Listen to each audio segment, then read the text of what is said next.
राजा धीरज को शतरंज खेलने का बहुत शौक था। वह हमेशा अपने दरबार में विद्वानों और योद्धाओं को हराकर गर्व महसूस करता था। लेकिन एक दिन एक रहस्यमय व्यक्ति महल में आया। वह लंबा, दुबला पतला और एक अजीब सा नकाब पहने हुए था। महाराज, क्या आप मेरे साथ एक खेल खेलेंगे? उसने रहस्यमय आवाज में कहा। राजा मुस्कुराए।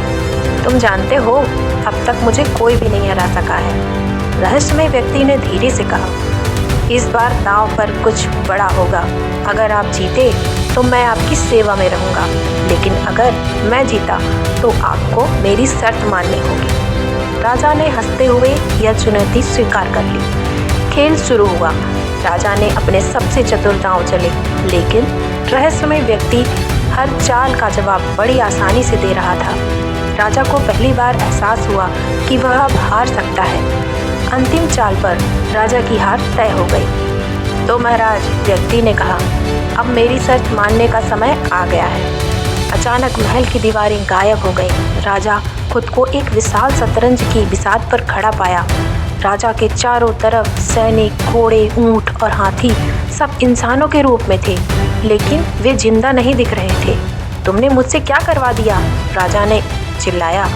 रहस्यमय व्यक्ति हंसा। यह कोई आम शतरंज नहीं था महाराज, यह एक शापित खेल था। जो भी इसमें हारता है वह खुद खेल का हिस्सा बन जाता है। अब तुम इस शतरंज के राजा हो, लेकिन केवल एक मोहरे की तरह। राजा ने भागने की कोशिश की, लेकिन उसके पैर पत्थर के हो चुके थे। उसकी पूरी देह कठोर होने लगी। वह धीरे धीरे एक शतरंज के राजा के मोहरे में बदलने लगा। रहस्यमय व्यक्ति मुस्कुराया। अब अगला कौन खेलेगा? महल में फिर से शांति छा गई, लेकिन शतरंज की बिसात पर राजा धीरज हमेशा के लिए कैद हो गया, बस एक मोहरे के रूप में। अगली बार अगर कोई आपको शतरंज खेलने की चुनौती दे तो पहले शर्तें जरूर पूछ लेना।